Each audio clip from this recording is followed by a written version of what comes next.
Hello friends, welcome back to Gopuvis cooking. Hello friends, இன்றைக்கி நம்ம என்ன செய்ய போகிறோன்னா ரொம்ப ஜூஸியாக கிறிஸ்பியாக வெஜிடபிள் சாண்ட்விச் வீட்லேயே எப்படி செய்யலான்னு பார்க்கலான்னு வாங்க. நம்ம இன்றைக்கி சாண்ட்விச் செய்யறதுக்கு முதல்ல சாண்ட்விச் சட்னி ரெடி பண்ணியிருக்கணும். வாங்க, தேவையான பொருள் என்னென்னு பார்க்கலாம். நான் ஒரு கப் அளவுக்கு கொத்தமல்லி எடுத்திருக்கேன். கூடவே 1/4 கப் அளவு புதினா எடுத்திருக்கேன். கூடவே 3 பச்சை மிளகாய் எடுத்திருக்கேன். 2 ஸ்பூன் வேர்க்கடலை எடுத்திருக்கேன்.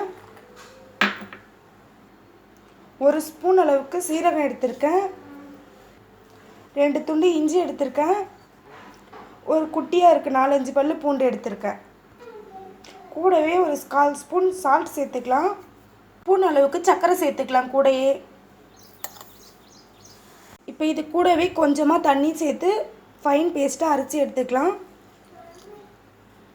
இப்போ பாருங்கள், இந்த சட்னி நம்ம அரைச்சிட்டு வந்தாச்சு. இந்த பதம் இது மாதிரி இருக்கணும். இதை நம்ம வேறு பவுலில் மாற்றிட்டு ஸ்டஃபிங் ரெடி பண்ணலாம். இப்போ பாருங்கள், நான் வேறு பவுலில் மாற்றி வச்சுட்டேன். இப்போ நம்ம சாண்ட்விச் செய்யறதுக்கு ஸ்டஃபிங் ரெடி பண்ணலாம் வாங்க. கண்டிப்பாக இந்த சட்னி வச்சு தான் நீங்கள் சாண்ட்விச் செய்யணும், ரொம்ப டேஸ்ட்டாக இருக்கும். இப்போ ஸ்டஃபிங் ரெடி பண்ணுறதுக்காக நான் ஒரு பவுல் எடுத்திருக்கேன். பவுலில் 1 கப் அளவுக்கு வெங்காயம் சேர்த்துக்கலாம்.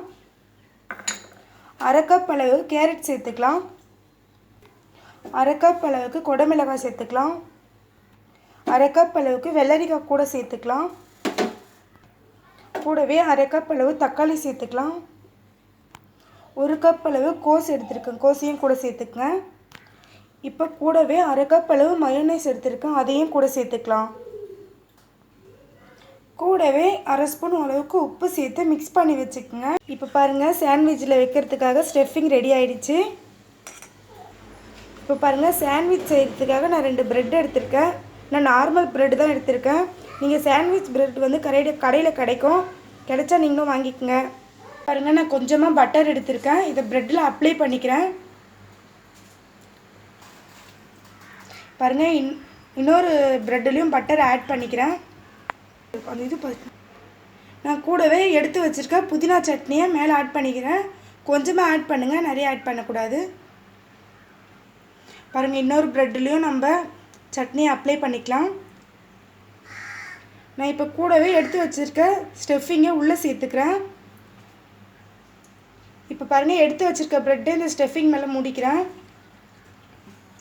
இப்போ பாருங்கள், கடாய் சூடாகிடுச்சு. நான் கொஞ்சமாக அதில் பட்டர் போட்டுக்கிறேன். பட்டர் இறுகி வரட்டும். இப்போ பாருங்கள், பட்டர் நல்லா இறுகிடுச்சு. கூடவே இந்த சாண்ட்விட்சை உள்ளே வச்சுக்கலாம். உள்ளே வச்சுட்டு சிம்மில் வச்சு நம்ம ஒரு 2 மினிட்ஸ் மூடி போட்டு மூடி வச்சிடலாம். 2 மினிட்ஸ் ஆகிடுச்சு, நம்ம திறந்து பார்க்கலாம். இப்போ பாருங்கள், திருப்ப சொல்ல நம்ம மேலே இப்படி கையை வச்சுட்டு அடியில் திருப்பணும், இல்லாச்சும் கீழே விழுந்துடும். இப்போ பாருங்கள், சூப்பராக சாண்ட்விச் ரெடி ஆகிடுச்சு. நம்ம இதை எடுத்து நான் வெளியில் கட் பண்ணி காட்டுறேன். இப்போ பாருங்கள், சூப்பரான சாண்ட்விச் ரெடி ஆகிடுச்சு. நீங்களும் வீட்டில் ட்ரை பண்ணி பாருங்கள். இங்கே பாருங்கள், ரொம்ப ஜூஸியாக இருக்குது, பார்க்கவே ரொம்ப டேஸ்ட்டாக இருக்குது. நீங்களும் வீட்டில் ட்ரை பண்ணி பாருங்கள். என்னோடய வீடியோஸ் உங்களுக்கு பிடிச்சிருந்தா லைக் பண்ணுங்கள், ஷேர் பண்ணுங்கள், கமெண்ட் பண்ணுங்கள். மறக்காமல் என்னோடய சேனலை சப்ஸ்கிரைப் பண்ணுங்கள். கூடவே இருக்க பெல் பட்டனை கிளிக் பண்ணுங்கள். பாய்.